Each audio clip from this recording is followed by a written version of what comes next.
Good afternoon. Am I audible?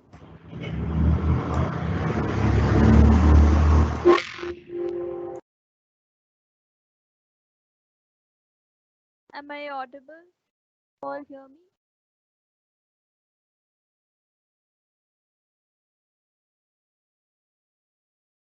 Okay, I'll give you all 3 minutes more to join, and then please let me know if you can hear me. Then we can start. Because I can see very few people.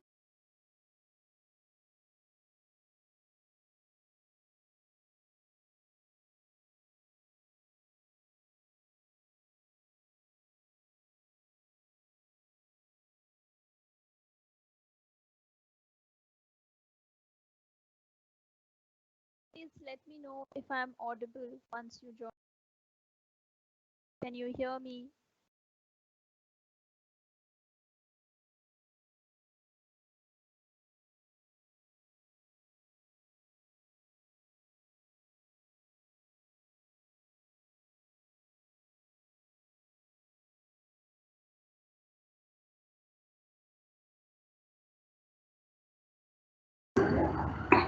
Ma'am आवाज आ रही है, पढ़ाना शुरू कीजिए। Thank you. Okay, good afternoon, everyone. Today we will continue the CV writing that we did started in the last class. And then I will discuss the suggested read that is there for this chapter, and that is how we will end Unit 1. So, as we had been discussing after the introduction and the important part that you require for an interview or for any uh, job application, or even when you're uh, applying for higher education, is a CV. Now, what is a CV? We had discussed, but we'll quickly just revise. A CV is like a document where you just mention all your qualifications so far, your work experience, and your other achievements, which give the person who is taking your interview or wherever you have applied some context as to who you are. And it validates, it makes you a legitimate person. It gives you and your claims about yourself some legitimacy. What I mean when I say this is that when you put everything down in your, when you make a document out of all your achievements and your qualifications so far, there is some kind of written proof of what you have done so far. And with that written, um, somebody who is reading it can think of you as a real person. Obviously, people still do wrong things like fraudulent things, but there is still some legitimacy so that the institution where you are saying ki I have passed out from here, I have done this, I have done that, with the help of that CV, if you're lying, that institution can tell you that you have mentioned this in your, but I don't see a corresponding document. You're saying you passed out with this much marks, but your document is saying something else. So a CV just helps you not only for the company to like to know who this candidate is, but it also gives you some sort of legitimacy. So that is what the CV is. Now we did discuss what the difference between and a resume. A CV is a longer document compared to a resume. A resume is just a shorter form of a CV. In a curriculum writer, you just write your qualifications and write your interest, etc. So we saw an example of a CV we discussed of this person, Lakshmi God, and we discussed how a CV can be written. Like this is a sample of how a CV can be written. Obviously, you can write CVs in multiple ways. In fact, even you should change your CV in accordance to in accordance to the place you are applying for. What form of CV would they appreciate? So you can also change your CV accordingly. Now, we'll start from the important guidelines as to how to write a CV. This is where we will start today. So now, when you're writing a CV, there are some things you. As I said, the CV is one of the most important documents that you will need throughout your life, no matter how old you get. as long as you're applying for new jobs, you're applying for new positions. In fact, even in situations where you're applying for a promotion, they might ask you for your CV so as to like so that the HR department or the human resource department can see everything that you're done, like you have done so far. So CV is always going to remain a relevant document in your life unless they find an alternative to that. But for now, the CV is a relevant document in life, and with and because of that, it is important to keep some of the guidelines in mind as to how to write a CV. The number one is always follow the reverse chronological order while writing the CV about your educational qualifications or work experience. This is something I had mentioned in the last class where I showed you that you can notice she has written her last degree first. Like she wrote her B.Ed, then she wrote her B.A. honors, and then she wrote her class 12th. So that is exactly what they're asking you to do. Your last achievement is the most relevant one. So you're going to write it in the reverse chronological order. Matlab, the last degree or the last qualification that you have attained should be the first thing that you write in your CV. Because that qualification is the qualification that is helping you get the job. Maybe when you were very little, you were very, very smart. But that marks is not going to get you the job that you want today. If you did very well in the last degree and that degree is relevant for your job, then you are more likely to get that job even if you did very badly in your class 10th or your class 12th. So obviously what is most important is that you do a write in a reverse chronological order. Just 1 minute. Hello. Uh, can you hear me? Hello.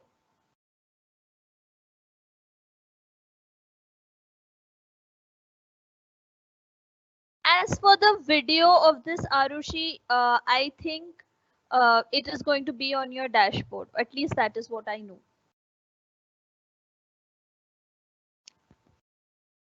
Am I audible?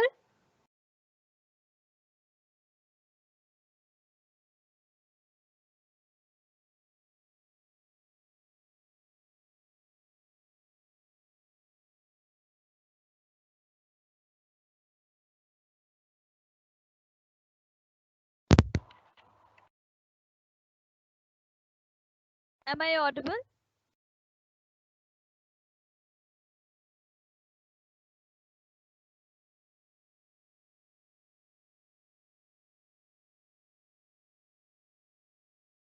Okay. I will read all your comments and questions later on. Just when I'm not audible is all that I will see now. I will answer to all the other questions after I'm done teaching. So let us get back. Why is the screen blur? I'm teaching from the book, so the screen should not be an issue. I am teaching from the book. Or it is your internet because the screen that I'm sharing is visible as I've been told. Okay, so let us get back. The first, as I was saying, that you should write your qualifications in a reverse chronological order, which means your last qualification is what should come first. Because like I said, that is the qualification that is most important for the job or the position you are applying for. It doesn't matter if you did very well in your class 12th or very badly or not that well in your class 12th. What matters is how you have done in the last degree that is helping you to get this job. Then the second point is when you write about your achievements, list specific ones. Avoid statements like I love to read or I'm very hardworking. So this means that do not make claims about yourself.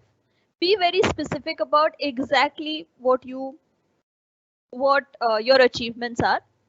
So don't write things like like something that you're likely to achieve, but only write those things that you have already achieved. And do not make claims because no one is interested in what you love to do or what you are very good at unless it is related to the job. So just don't get personal about yourself. Be very impersonal. Be very be very formal. Be very up, or be very to the point is what this is what is important. Like, because if you're just going to make claims about yourself and later on you cannot deliver on those claims, then it reflects badly on you. The third point is always mention dates, both beginning and ending, the exact duration of previous jobs, internships, etc. So be very specific. Like you can see, she specifically mentioned when she finished which degree. She specifically mentioned the date of, like, from the month to the, like, from which month to which month she taught at St. Mary's, from which month to which month she taught at Kendriya Vidyalaya. So you can see that the information present in the CV is very specific.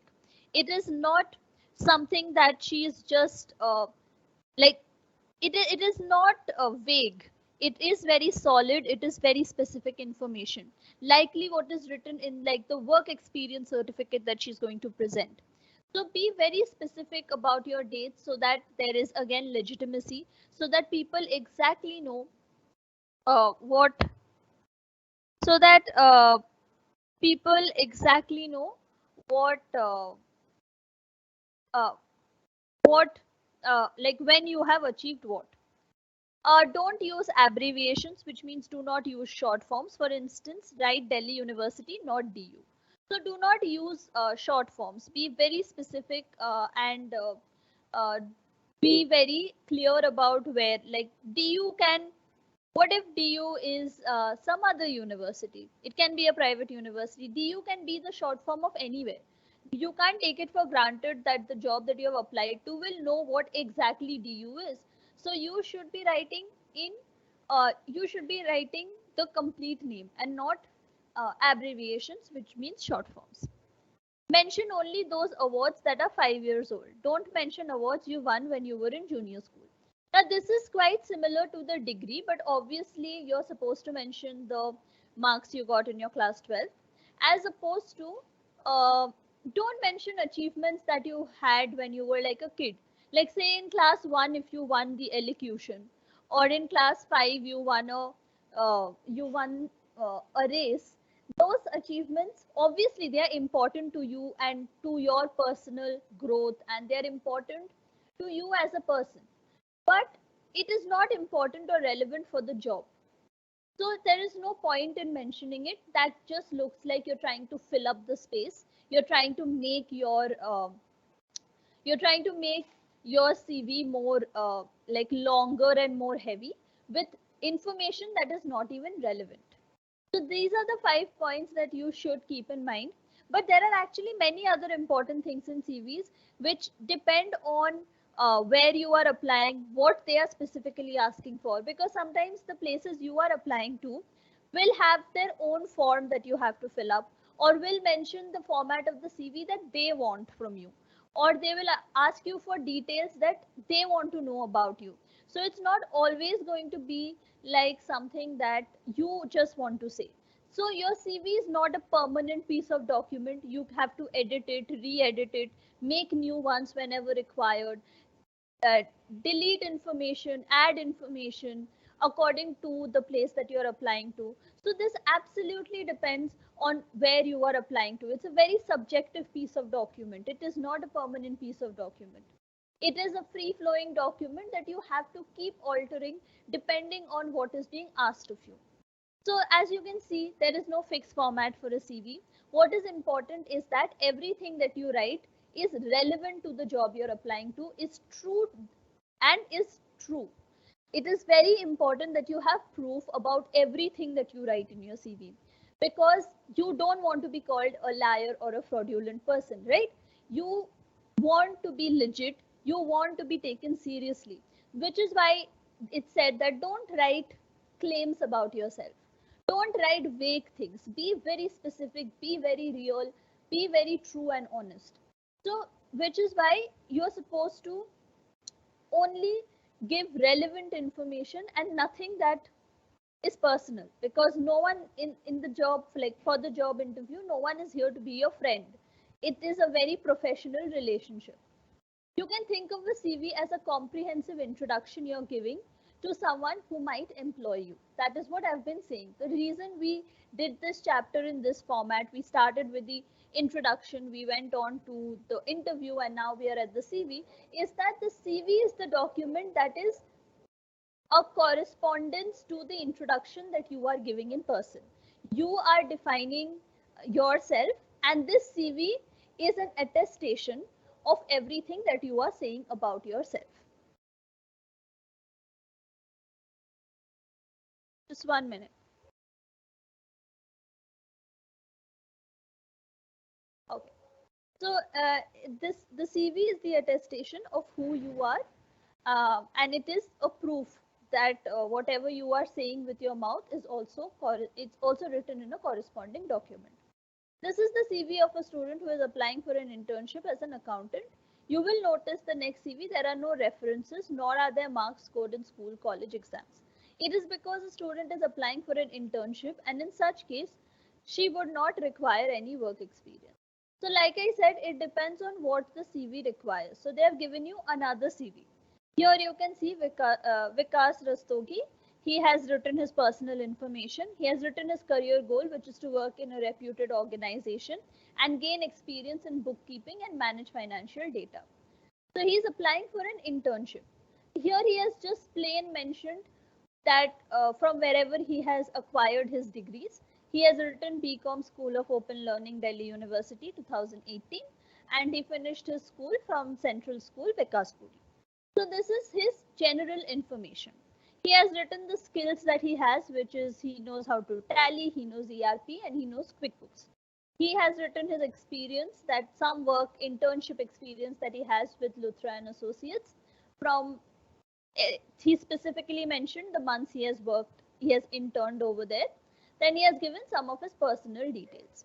So this is a very simple CV, because again the place where he has applied to for the internship only requires him to give simple details. You can see the difference between this CV and the CV that we saw by Lakshmi Goda, who was applying to a school. Her CV is longer, more elaborate, more detailed as compared to this internship CV that Vikas Rastogi has written. Again, a CV does not have a fixed format. The idea of the idea of the material providing you with two different samples or examples is to let you know that there is no fixed format, but these are the relevant things that you should be doing in a CV. Now we will discuss the suggested reading that we had for this chapter. The reason for this suggested reading is just to see how you can approach approach something, and this reading is just going to help you improve your fluency, is going to help you improve pronunciation, is going to help you answer questions, and in all it is going to help you develop your English skills, which is why these suggested readings are given. Now in some of the other chapters you will see that it is through the suggested readings that we learn certain things, but over here, of course, we will be learning the things that we did in this chapter through this suggested reading. But the main idea of the suggested reading is to put you into the habit of looking at something differently, of arriving at something differently. So today we are going to look at the suggested reading we are going to look at the suggested reading, and we are going to, it's going to be fun because it's like a story, and yeah, so that is what we will be covering now. So as you can see, it's called Tales of Historic Delhi, a walk through its many cities. Now the idea is, you can see that when it's Tales of Historic Delhi, it means it is trying to give you an introduction to Delhi. We have studied introduction in this class, so you can understand that over here a writer is writing a story to give you an introduction to a place. Now how does the writer approach this introduction, or how does the writer give this introduction?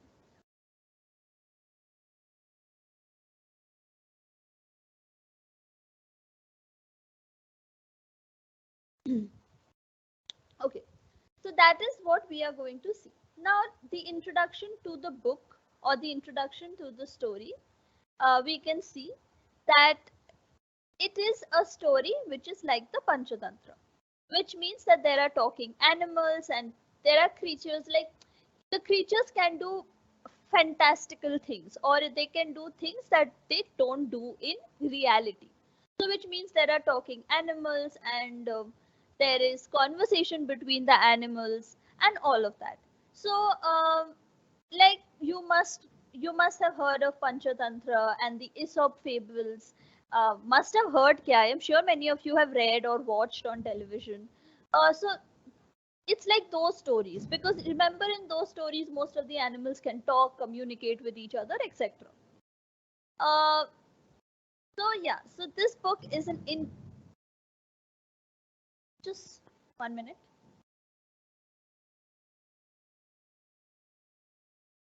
Okay, so this book is an introduction to the history of Delhi, which is what I said, that is how it is important and relevant for the chapter that we are doing, to see how you can give introductions and why introductions are necessary. So this author decides to introduce the history of Delhi through animals to make it more interesting and funny and exciting and just different. In it, a group of animals from Ranthambore in Rajasthan travel to Delhi and visit many monuments, forts, and parks. At each place, they exchange information about the history of that place.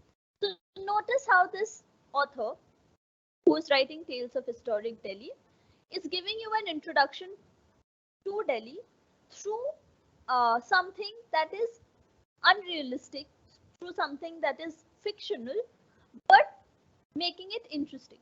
The same way, when you introduce yourself, obviously you're supposed to tell the truth, and in no way is this correlated to you trying to be fictional.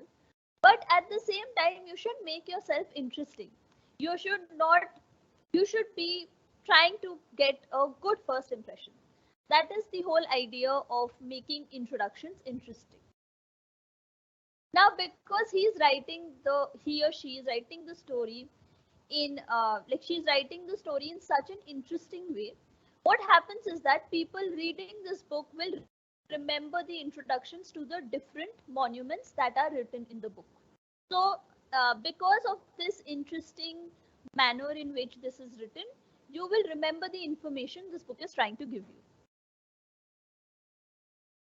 So Dr. Kamala is the only human in this group and the founder of Janwar Dosti, the club the animals are a part of.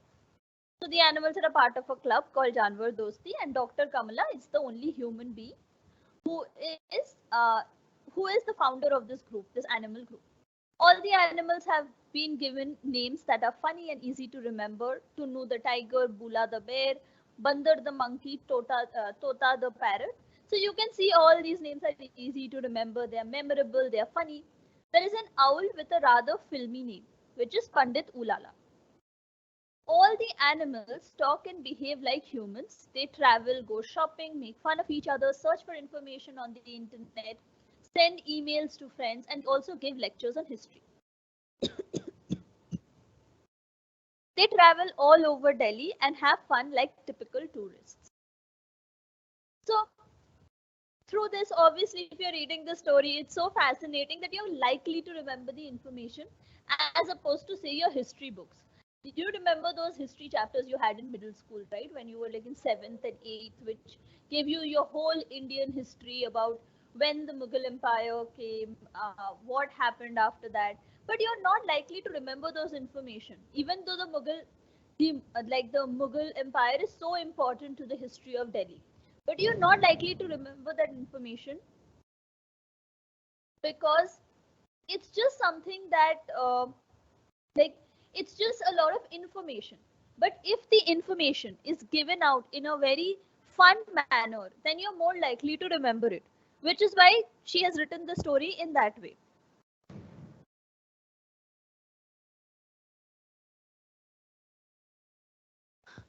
The writer has a very clear objective to make the history of Delhi as entertaining as possible. So exactly what we were discussing. In addition to the funny animals, the most appealing aspect of the book are colorful illustrations. if I find the book on the internet and I can download it, then I will show it to you in the next class, like how it is done maybe. Um, I don't know if it's available on the internet. And obviously, you don't have to buy the book. The idea again of these suggested readings is to let you know how things are happening, more than questions coming exactly from here.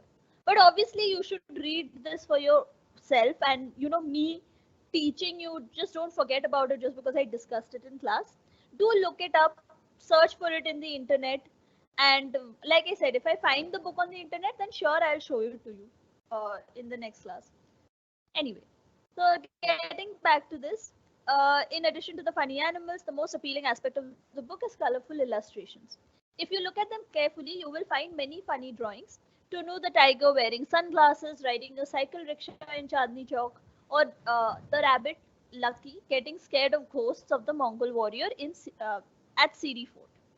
So there are funny things that are happening, and it's nice. And you'll remember that Tunu the tiger was going through Chandni Chowk.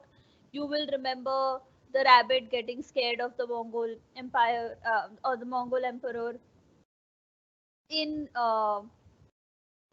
Mongol warriors in Siri Fort. So you will remember these pieces of information.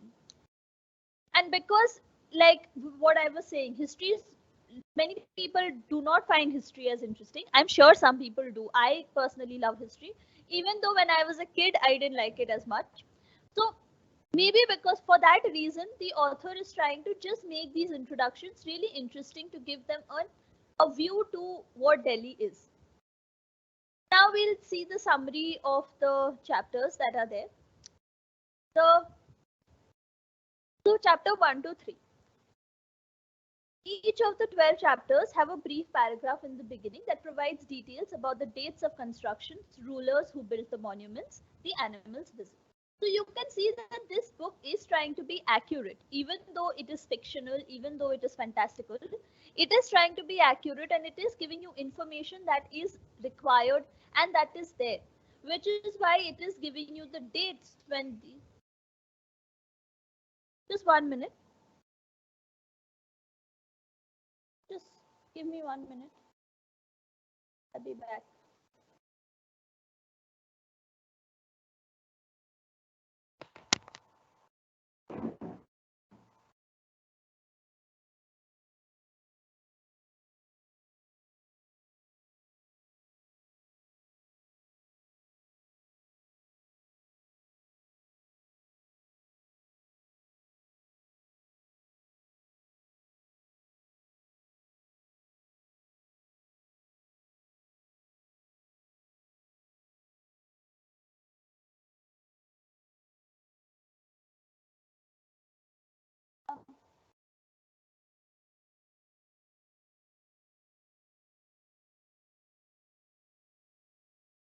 Yeah, I'm very sorry.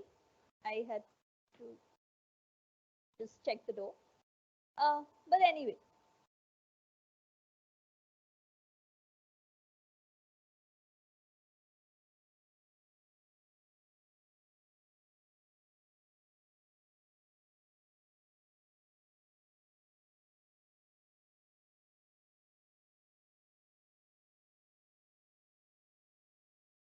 okay. So, yeah, as I was saying, that she is trying to be accurate about the information that she's giving out. It's just not a made-up story. It is to serve a purpose, and the purpose is to give out information about the real historical events that surround Delhi, about what has really happened. So, in the first chapter, Dr. Kamala informs her animal friends that the city of Delhi will be 100 years old in 2011. The year they visit the city, when she notices that the animals seem to be getting, sorry, when she notices that the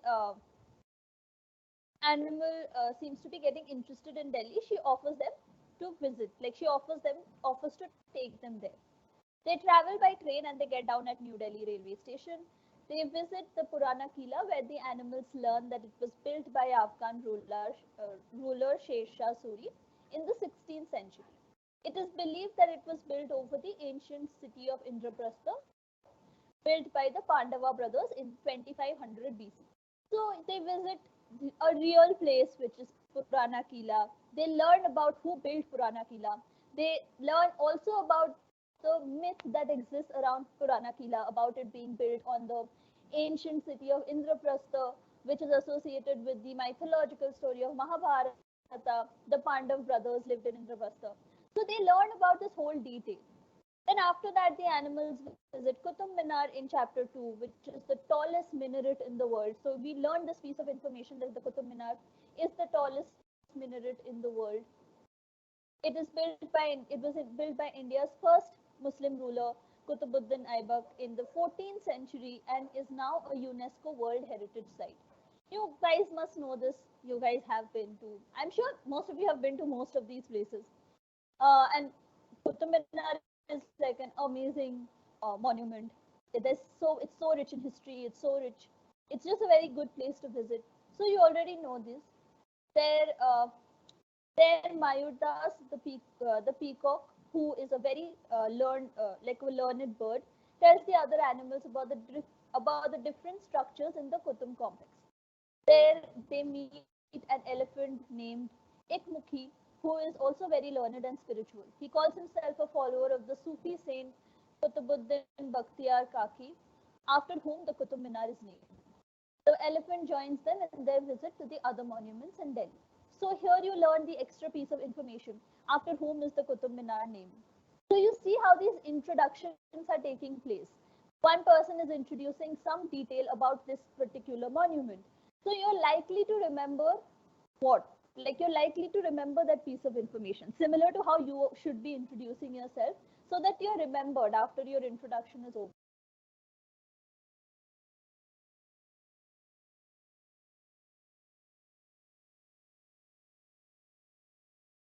Uh, I don't know book to वैसे like I know you're supposed to get study material from the college, but now since everything is online and the pandemic is really in a bad place right now, so I am not sure ki whether you will get your study material in college. But this book that I'm teaching from or your study material is available on the SOL website under the drop down UG study material BCom. You will find your English fluency book.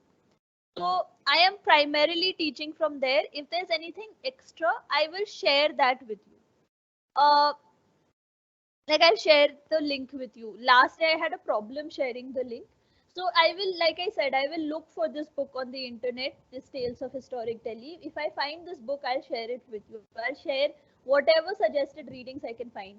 And later on, when we do more classes and cover more of the syllabus, I'll also discuss question papers with you so that you have an idea what kind of questions come. So don't worry about that. We will be covering all of that.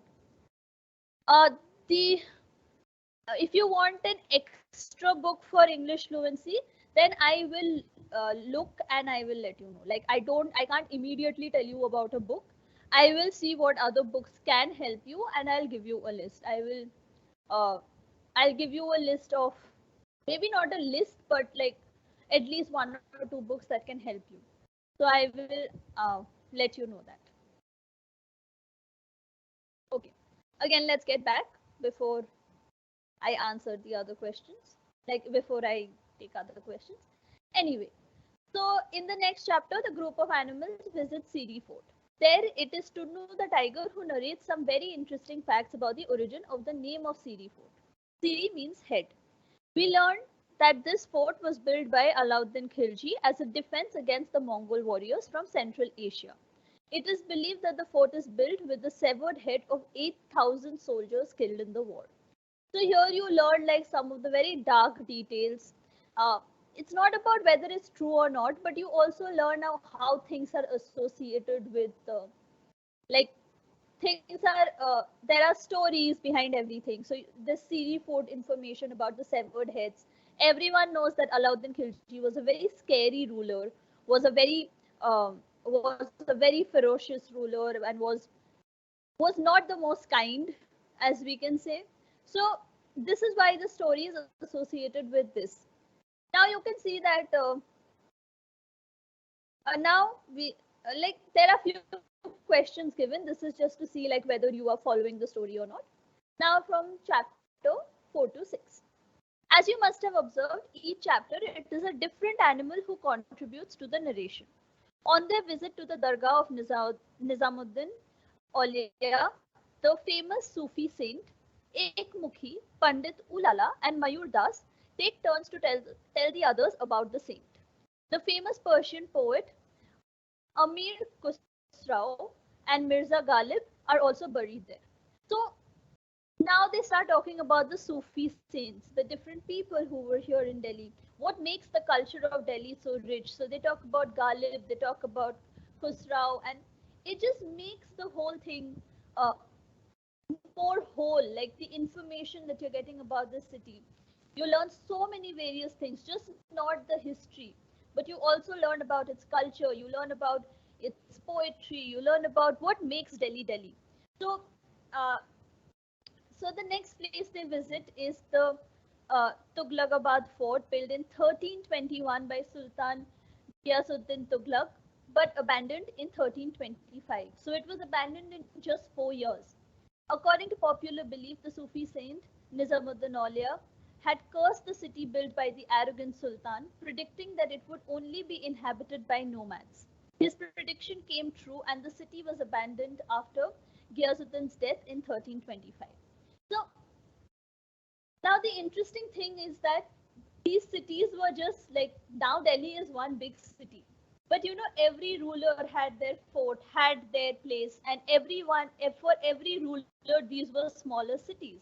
So it was like many cities, many historical cities together make the big city of Delhi as you have it now. In the next chapter, the animals go to Horse Khas village. It is the site where Alauddin Khilji built a water tank to supply water to the city. See, later, the very learned Mughal ruler Feroz Shah Tughlaq built a world famous madrasa there. Now, Hoska's village is an upmarket shopping center with many shops and restaurants. The animals shop for souvenirs, and there is a funny incident where Bandar the monkey uses a trick to catch a thief who tries to run away with Zero, the giraffe's shopping bags. So you see, there's a funny story and anecdote just put in so that you remember not only the incident associated with Hoska's village, like at that point where Alauddin Khilji built a water tank, but you also remember, you like associate this story with this funny incident that happened with Bandar. Now, chapter 7 to 9, the animals go to the famous Lodhi Gardens in the heart of Delhi, where the tomb of Muhammad Shah and Sikandar Lodhi are located. The garden is a very popular place for the rich and important people of Delhi, retired diplomats, fashionable women, and foreigners. They also spot some Buddhist monks practicing meditation. After Lodi Garden, they go to another famous tomb, that of Emperor Humayun. Compared to the simple tombs of Lodi Garden, Humayun's tomb is large and beautiful. I guess you all know, you have been to Humayun's tomb, and it is one of the most magnificent monuments in Delhi. Such a beautiful complex, such a big place, so peaceful, so calm. I don't think I need to say all that, but so you can see how rich the history of Delhi is. How much is there in this city to explore, to know, the various places to go to. And you just remember it because you're reading it through this, because the introductions are given to you in such a fascinating way. Humayun built this impressive structure in Dinpana, the city he built at Purana Kila. Next on their list is the Lal Kila, built by Emperor Shah Jahan. The city built by him was known as Shah Jahanabad. It is one of the largest monuments in Delhi and was the capital of the Mughals till 1857. The Lal Kila later served as the military camp for the British. Inside the fort, there are gardens, intricate marble architecture, and thrones. There are also barracks built by the British soldier that spoil the beauty of the fort. So here you learn about some of the other monuments. You also learn about the British who came after the Mughals, and you learn how the British then turned it for their, like, used the Lal Kila for their own purpose. Then from chapter 10 to 12, by this time the animals are tired of the history lectures and they decide to visit Chandni Chowk. So now they are moving from the history because it's getting so repetitive, and like obviously the history of Delhi is so rich, right? So it is overwhelming. It is so much information. So now they move to something that's a little more fun, but also very important to what Delhi is, which is one of its oldest markets, Chandni Chowk. And it is used to be it used to be beautiful and world famous, but now it is extremely congested. We all know. A local guide tells them that it declined after the uprising of 1857, when the last Mughal emperor Bahadur Shah Zafar was sent to jail in Rangoon, and the British built a rail line through the city. The animal friends have a lot of fun in Chandni Chowk, eating food at the famous eateries, enjoying rides in cycle rickshaws. In the next chapter, they visit yet another tomb, the Safdarjung, Nawab of Awadh. It is also set in a garden. For the first time, Lahore Mal, the lion, shares some interesting information. Safdarjung was an influential man and has a tomb built in his honor, even though he wasn't a king. So here you learn that Safdarjung is not actually after a king. It is after just an influential man who had the money and could do it. Lahori Mal also tells them about the colorful lives of Mughal rulers in the 18th century, such as Jahandar Shah and Muhammad Shah Rangila. Although the Mughal Empire was declining around this time, poetry and music flourished under their patronage. In the last chapter, the animals go to Connaught Place, or CP, as it is famously known. After the forts, tombs, and gardens, they get to see the modern side of the city. They learned that this D-shaped market was designed by Edward Lutyens, a famous British architect. In addition to CP, Lutyens built Rashtrapati Bhavan and the two secretariat buildings. That is why this part of the city is known as Lutyens Delhi. So here you see the British influence coming into the city, because even the British ruled India for a very long time, and obviously their influence is there in this country as much as it is in this old city of the country. So they also learn about the more recent developments that have happened in this country. Um, the British influence and their contribution to architecture is what they learned at CP and around that place. The city built by the Britishers is around the civil lines area. Delhi is a modern city now with multi-storied buildings, shopping malls, flyovers, and the Delhi Metro. In the end, Dr. Kamala tells the animals about two places in the city that are very peaceful and quiet, the Lotus Temple and the Buddha Jayanti Park. The book ends with a prayer for the welfare of mankind by the well-known Buddhist monk Shantideva. So it's a very nice, informative story for everyone to indulge in and for everyone to learn from. So that, and these introductions through the fun way is what helps the readers to know about the city and to not get bored by or overwhelmed by so much information.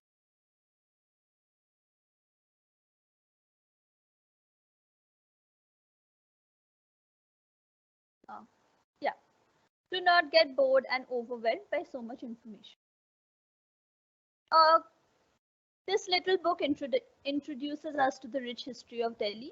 We learned that many of the most well-known monuments in the city were built by Mughal rulers. Lal Fort, Tughlaqabad, and Dinpana are some of the cities built by them. Places every person in Delhi has heard about were once centers of trade and learning. Chandni Chowk was a world-famous trading center.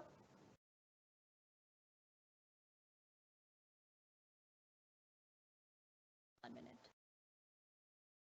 And Horse Khas village was once the site for world-famous madrasa built by the learned Mughal ruler Feroz Shah Tughlaq.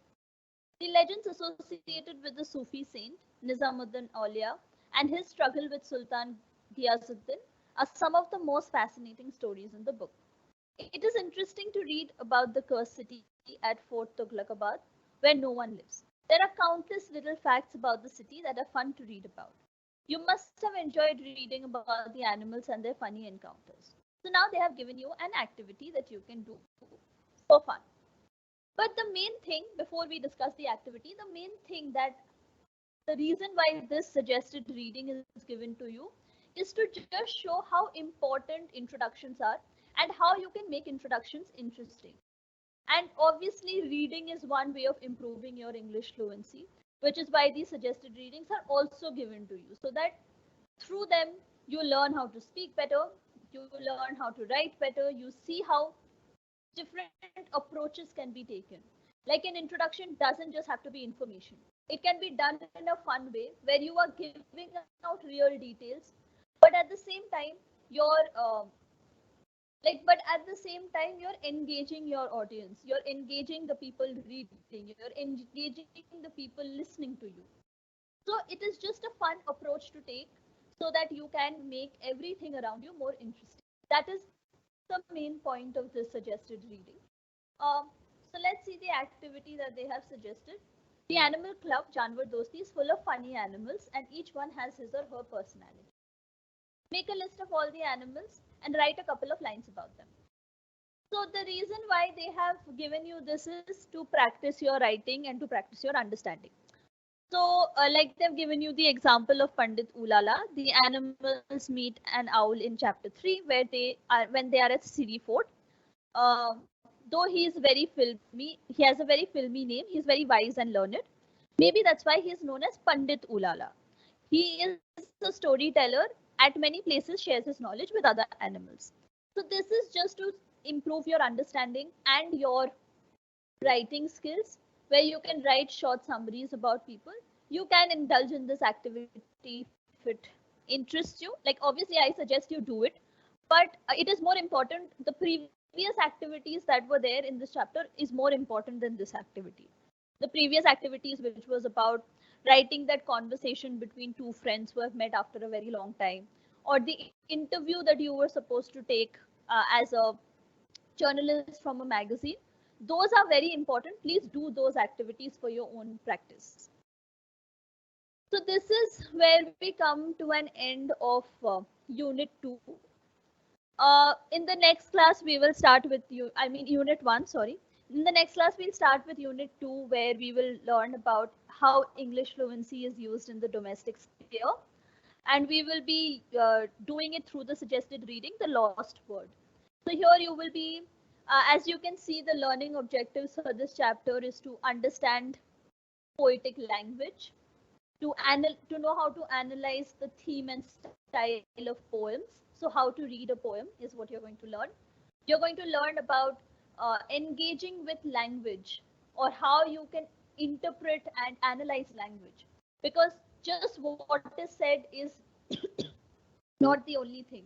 So you will learn how to read between the lines, and these are very important in the long run. When you read, when you write, when you study, it's just and it is fascinating, and you will understand the issue of voice and identity and position of women in traditional societies. So mainly you will learn how to read with more nuance. You will learn how to read better, just not to look at surface things, but to delve deeper into it. So this is what we are going to start on Sunday. Now, if anyone has a question about anything that we have covered today, any questions, please ask. I will answer your questions.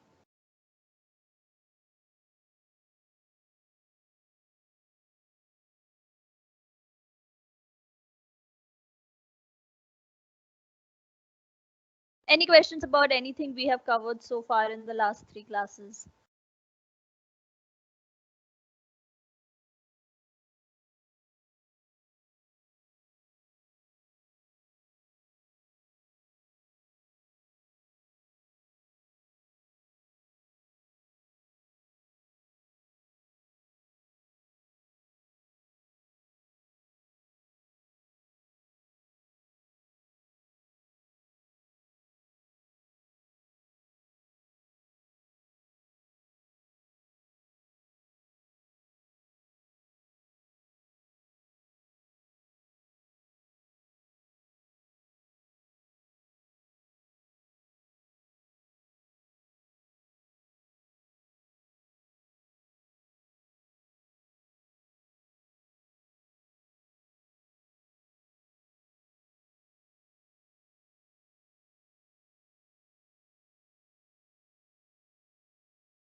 I don't have the WhatsApp group link myself. Can someone send me the link? I don't have the link. Uh, so I can't send you. Exam though will I think be in March after your classes are over. It won't be before the end of Feb for sure because you have classes till the end of Feb. What is important in fluency? I want like everything is important. It is just important to be learning English fluency for your own good. But if you're asking from an exam perspective, we will discuss that eventually.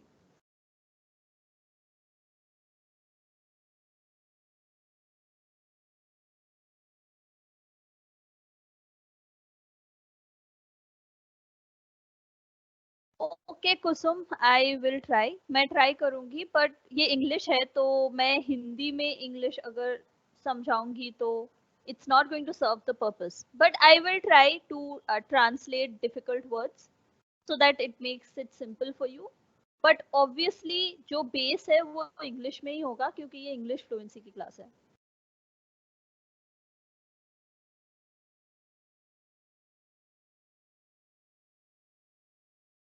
मुझे पता नहीं official group शायद बना है पर मैं part नहीं हूँ ग्रुप का तो you should ask your classmates. Do you have any problem? अगर किसी को कोई problem है अभी तक everything that I have taught, then please ask me questions related to that so that I can clear your doubts.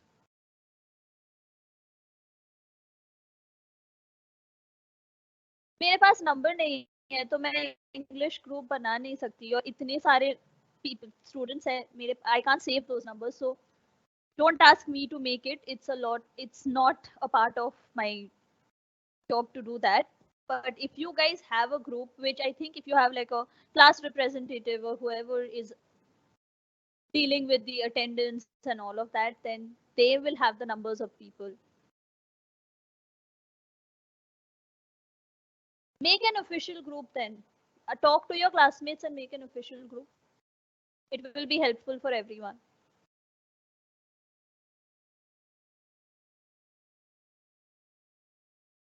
is there any other question related to class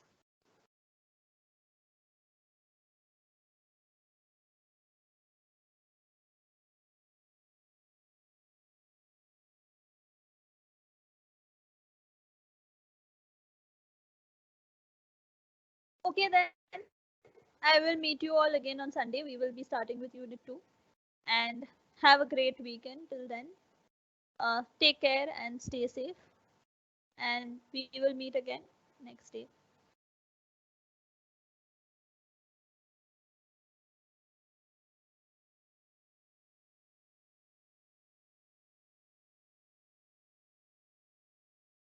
exam की तैयारी usually जो class में पढ़ा रहे हैं इसकी applications exam में आती है जैसे how to write an interview how to make a CV तो कोई सिचुएशंस दिया रहता है एंड उसके बेसिस में आपको क्वेश्चंस आंसर करने पड़ते हैं so attend your classes pay attention to what is done जो एक्टिविटीज बुक में दिया है वो आप प्रैक्टिस कीजिए that is how you can prepare question papers मैं बाद में डिस्कस करूंगी अभी तो मैं नहीं करने वाली हूँ because so much of the syllabus is left syllabus खत्म होने के बाद ही I will be discussing maybe revising and discussing how to answer questions but अभी के लिए just pay attention to your classes online book जो study material है ये तो आपको एसओएल की वेबसाइट में ही मिल जाएगी सजेस्टेड रीडिंग्स अगर मुझे मिले मैं आप लोगों के साथ शेयर कर दूंगी okay then good afternoon and thank you everyone I will meet you all again on Sunday thank you so much